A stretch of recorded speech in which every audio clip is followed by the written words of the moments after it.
മരണത്തിൻ്റെ സ്മരണയിലാണ് ക്രൈസ്തവർ ഇന്ന് ദുഃഖവെള്ളി ആചരിക്കുന്നത്. വിവിധ ദേവാലയങ്ങളിൽ പ്രത്യേക പ്രാർത്ഥനകളും ഒപ്പം കുരിശിൻ്റെ വഴിയൊക്കെ നടക്കുന്നുണ്ട്. തീർത്ഥാടന കേന്ദ്രമായ മലയാറ്റൂരിലേക്ക് വൻ ഭക്തയാത്തിരക്കാണ് എന്ന റിപ്പോർട്ടുകളും വരുന്നു. വിവിധയിടങ്ങളിൽ പള്ളികളിലൊക്കെ പ്രാർത്ഥന നടക്കുന്നുണ്ട്. പലയിടങ്ങളിൽ നിന്നായി ഞങ്ങളുടെ പ്രതിനിധികൾ ചേരുന്നുണ്ട്. ആദ്യം YS അഭിനന്ദ്, സലിം മാലിക്, റാഫി കരീം, ഒപ്പം മിഥില ബാലൻ എന്നിവർ ചേരുന്നുണ്ട്. നമുക്ക് ആദ്യം കൊണ്ടാണ് പോകേണ്ടത്. യെസ്, മിഥില ഇപ്പോൾ ഉള്ളത് കോഴിക്കോട് ദേവമാതാ കത്തീഡ്രലിലാണെന്നാണ് മനസ്സിലാക്കുന്നത്. അപ്പോൾ ദുഃഖവെള്ളിയുടെ ഓർമ്മയിലാണ് വിശ്വാസികൾ. അപ്പോൾ എന്തൊക്കെയാണ് അവിടുത്തെ ചടങ്ങുകൾ, എത്രമാത്രം തിരക്കുണ്ട് പള്ളികളിലൊക്കെ?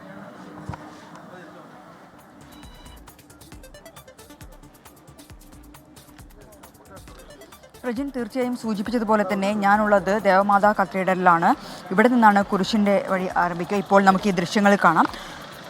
കോഴിക്കോട് അതിരൂപത arch bishop doctor Varghese Chakkalakkal പിതാവ് ഇങ്ങോട്ട് എത്തുന്ന കാഴ്ചയാണ് നമ്മളിപ്പോൾ ദൃശ്യങ്ങളിൽ കാണുന്നത്.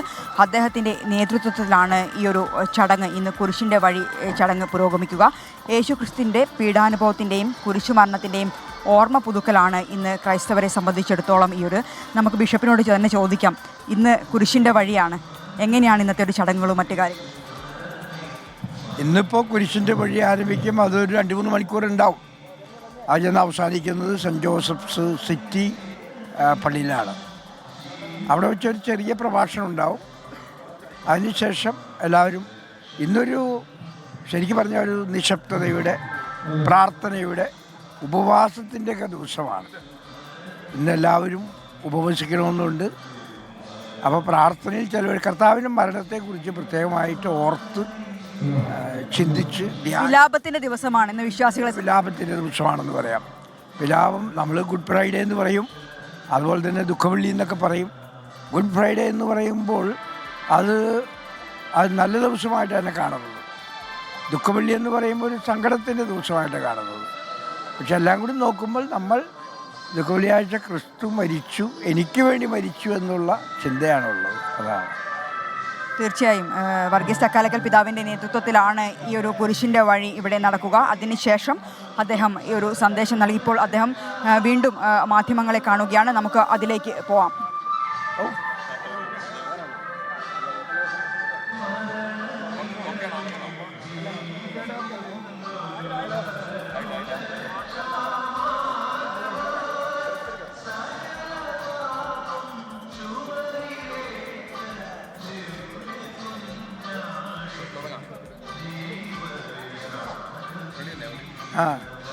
ാണ് കോഴിക്കോട് വിവരങ്ങൾ നൽകിയത്.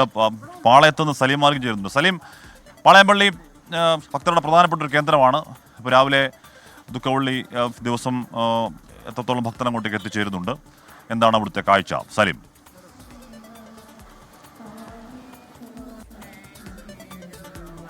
ഹാഷ്മി, പാളയത്ത് സെൻറ്റ് ജോസഫ് കത്തീഡ്രലിൽ നിന്നും കുരിശിൻ്റെ വഴി ആരംഭിച്ചു കഴിഞ്ഞു. തിരുവനന്തപുരത്തിൻ്റെ നഗരവീഥികളിലൂടെ കുരിശിൻ്റെ വഴി ഇങ്ങനെ പുരോഗമിക്കുകയാണ്. വലിയ ഭക്തജന തിരക്ക് ഇവിടെയുണ്ട്. സംയുക്ത കുരിശിൻ്റെ വഴിയാണ്, വിവിധ സഭകളുടെ നേതൃത്വത്തിലുള്ള സംയുക്ത കുരിശിൻ്റെ വഴിയാണ് ഇവിടെ നടക്കുന്നത്. അതിന് കർദിനാൾ മാർ ബസേലിയസ് ക്ലെമീസ് കത്തോലിക്ക ബാവയും ഒപ്പം തന്നെ ആർച്ച് ബിഷപ്പ് ലത്തീൻ അതിരൂപത ആർച്ച് ബിഷപ്പ് തോമസ് ജെ നെറ്റോയുമാണ് ഇതിന് നേതൃത്വം നൽകുന്നത്. ഇതിനോടകം തന്നെ ഈ ചടങ്ങ്, കുരിശിന്റെ വഴി യാത്ര ആരംഭിക്കുന്നതിന് മുൻപ് തന്നെ കർദിനാൾ മാർ ബസേലിയസ് ക്ലെമീസ് കത്തോലിക്ക ബാവ പ്രാരംഭ സന്ദേശം നൽകി. അതിൽ ലഹരിക്കെതിരെയും ഒപ്പം തന്നെ ഈ കുരിശിനെ സംരക്ഷിക്കുന്നതിനെ കുറിച്ചുമൊക്കെ ആയിരുന്നു അദ്ദേഹം സംസാരിച്ചത്. ക്രൈസ്തവർ ജാഗ്രത പാലിക്കേണ്ട കാലമാണ് എന്നുള്ളതാണ് അദ്ദേഹം ആ പ്രഭാഷണത്തിൽ വ്യക്തമാക്കിയത്. കുരിശിനെ മാനിക്കുവാൻ ചുറ്റും നിൽക്കുന്നവർ ജാഗ്രത പുലർത്തണം എന്നുകൂടി ഈ സമീപകാലത്തെ രാഷ്ട്രീയ സാഹചര്യങ്ങളുടെ പശ്ചാത്തലത്തിൽ അദ്ദേഹം പറഞ്ഞു. കുരിശ് ഒരു മതചിഹ്നം മാത്രമല്ല, അത് രക്ഷയുടെ അടയാളമാണ് എന്നുകൂടി ഈ കുരിശിന്റെ വഴി ആരംഭിക്കുന്നതിന് മുൻപുള്ള പ്രാരംഭ സന്ദേശത്തിൽ അദ്ദേഹം പറഞ്ഞു. ഒപ്പം തന്നെ ലഹരിക്കെതിരെയും വലിയ നിലയിൽ ലഹരിക്കെതിരായ ഒരു സന്ദേശം കൂടി നൽകിക്കൊണ്ടായിരുന്നു അദ്ദേഹം ആ സന്ദേശം അവസാനിപ്പിച്ചത്. ഗൂഢസംഘങ്ങൾ, ലഹരിയുമായി ബന്ധപ്പെട്ട ഗൂഢസംഘങ്ങൾ വീടിന്റെ മുൻപിലും കലാലയങ്ങൾക്ക് മുൻപിലും പൊതുസമൂഹത്തിന് മുൻപിലും അഴിഞ്ഞാടുകയാണ്. ബുദ്ധി നശിപ്പിച്ച ഒരു തലമുറയെ അത് സൃഷ്ടിക്കും എന്നും ക്ലെമീസ് കാത്തോലിക്ക ബാവ പറഞ്ഞു. തോമസ് ജെ നെറ്റോ ഈ കുരിശിന്റെ വഴി യാത്ര സമാപിച്ചതിന് ശേഷമുള്ള സന്ദേശം നൽകുകയും ചെയ്യും. അതിലും ചില സന്ദേശങ്ങൾ, ചില രാഷ്ട്രീയ സൂചനകളൊക്കെ അദ്ദേഹം നൽകാനും സാധ്യതയുണ്ട്. ഹാഷ്മി, പ്രജിൻ.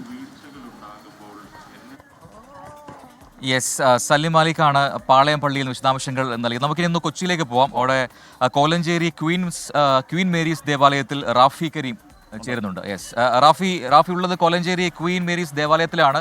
അപ്പോൾ അവിടുത്തെ ദുഃഖവെള്ളി ചടങ്ങുകൾ എങ്ങനെ പുരോഗമിക്കുന്നു?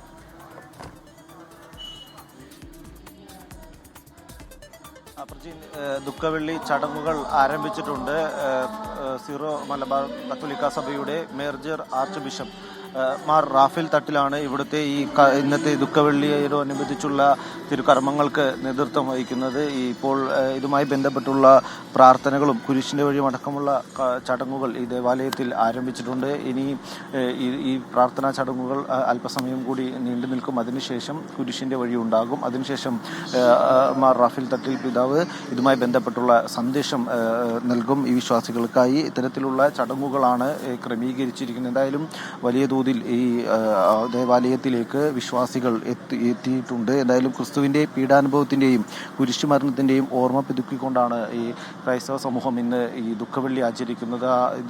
ഈ ഓശാന ഞായർ മുതൽ ദേവാലയങ്ങളിൽ പ്രത്യേക പ്രാർത്ഥനകളുണ്ടായിരുന്നു. ഒപ്പം തന്നെ ഇതുമായി ബന്ധപ്പെട്ടുള്ള മറ്റ് ശുശ്രൂഷകളും ഉണ്ടായിരുന്നു.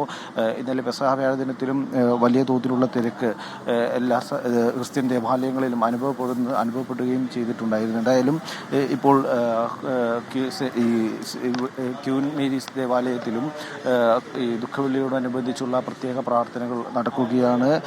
സീറോ മലബാർ സഭ major archbishop Mar Raphael Thattil ഇവിടെ കോലഞ്ചേരിയിൽ ഈ പ്രാർത്ഥനാ ചടങ്ങുകൾക്ക് നേതൃത്വം വഹിക്കുന്നതും.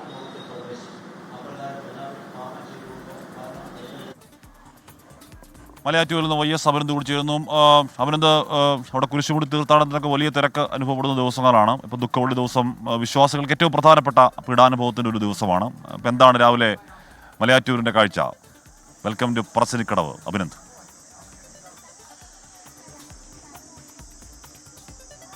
ഹാഷ്മി സൂചിപ്പിച്ചതുപോലെ തന്നെ യേശുക്രിസ്തുവിന്റെ പീഡാനുഭവങ്ങൾ, അതുമായി ബന്ധപ്പെട്ട കുരിശുമരണമൊക്കെ ഏറ്റവും പ്രധാനമായി വിസ്മരിക്കുന്ന 14 സംഭവ സ്ഥലങ്ങൾ, ആ 14 സംഭവ സ്ഥലങ്ങളെ ഓർപ്പിച്ചിട്ടുള്ള 14 കുരിശു വഴികളിലൂടെ കടന്ന് ഈ ദുഃഖവെള്ളി പ്രാർത്ഥനാ ചടങ്ങുകൾക്ക് പങ്കെടുക്കാനായിട്ടാണ് ഈ മലയാറ്റൂരിലേക്ക് ധാരാളം തീർത്ഥാടകർ എത്തിയിട്ടുള്ളത്. നമുക്കറിയാവുന്നതുപോലെ തന്നെ ദക്ഷിണേന്ത്യയിലെ ഏറ്റവും പ്രധാനപ്പെട്ട തീർത്ഥാടന കേന്ദ്രങ്ങളിൽ ഒന്നുകൂടിയാണ് മലയാറ്റൂർ. അതുകൊണ്ട് തന്നെ വലിയ രീതിയിലുള്ള ഭക്തജന തിരക്ക് ഇവിടെ രാവിലെ തീർത്ഥാടകരുടെ തിരക്ക് ഇവിടെ എത്തുന്നുണ്ട്. പല ഭാഗത്തു നിന്നുള്ള ആളുകൾ ഇന്ന് ഈ വിശുദ്ധ വാരം ആരംഭിച്ച ഓശാന ഞായർ മുതൽ ഇങ്ങോട്ടേക്ക് എത്തുന്ന ഒരു സാഹചര്യമുണ്ട്. ദുഃഖവെള്ളി സമയമാണ് ഏറ്റവും പ്രധാനപ്പെട്ട ഒരു ദിവസം എന്നത്. ഇവിടേക്ക് കുരിശു വഴിയിലൂടെ സഞ്ചരിച്ചുകൊണ്ട് ഇപ്പോൾ നമ്മൾ നിൽക്കുന്ന അടിവാരത്തെ ദൃശ്യങ്ങളാണ് ഇപ്പോൾ പ്രേക്ഷകർ കണ്ടുകൊണ്ടിരിക്കുന്നത്. എന്തായാലും ധാരാളം ആളുകൾ പല ഭാഗത്തു നിന്നും ഇവിടേക്ക് എത്തുന്നുണ്ട്. ഇതര മതത്തിൽ നിന്നുള്ള ആളുകൾ, ക്രൈസ്തവ മതത്തിൽ നിന്ന് മാത്രമല്ല ഇതര മതസ്ഥരായ ആളുകൾ കൂടി നീണ്ട നാളത്തെ വ്രതാനുഷ്ഠാനങ്ങൾക്ക് ശേഷമാണ് ഇവിടേക്ക് എത്തുന്നത്.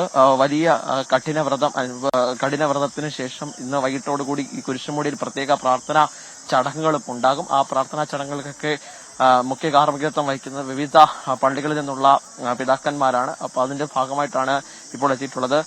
ചോദിച്ചു നോക്കാം. ചേട്ടാ, എപ്പോഴും ഇവിടെ എത്തിയാണ്? എവിടെ നിന്നാണ്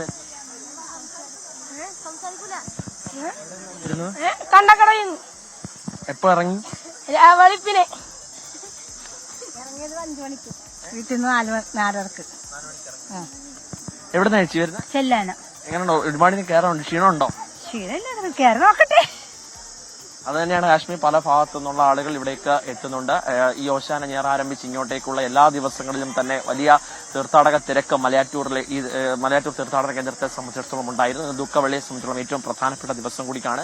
യേശുവിന്റെ പീഡാനുഭവങ്ങൾ, ഒപ്പം തന്നെ കുരിശുമരണത്തെയൊക്കെ ഓർമ്മിപ്പിക്കുന്ന 14 സംഭവസ്ഥലങ്ങൾ, ആ 14 കുരിശു വഴികളിൽ പ്രത്യേക പ്രാർത്ഥനാ ചടങ്ങുകൾ, ആ പ്രാർത്ഥനാ ചടങ്ങുകൾക്ക് പിന്നീട് ക്ഷീണം തോന്നുന്ന ആളുകൾക്ക് പ്രത്യേകം സജ്ജമാക്കിയ കൗണ്ടറുകളിൽ ജലം, ഭക്ഷണം അടക്കം വിതരണം വിശുദ്ധവാരത്തിലാണ് ക്രൈസ്തവ വിശ്വാസികൾ മലയാറ്റൂരിൽ നിന്ന് വിവരങ്ങൾ നൽകുകയായിരുന്നു YS അഭിനന്ദ്. അപ്പോൾ ഇന്നിപ്പോൾ ദുഃഖവെള്ളിയാണ് പീഡാനുഭവത്തിൻ്റെ പരമാവധി. ഇനിയിപ്പോൾ എന്താണ് ബാക്കി ഈസ്റ്റർ അടക്കമുള്ള ഉയർപ്പിൻ്റെ ആഘോഷങ്ങളിലൊക്കെ പോവുകയും ചെയ്യും. സ്മരണയാണ്. അതെ.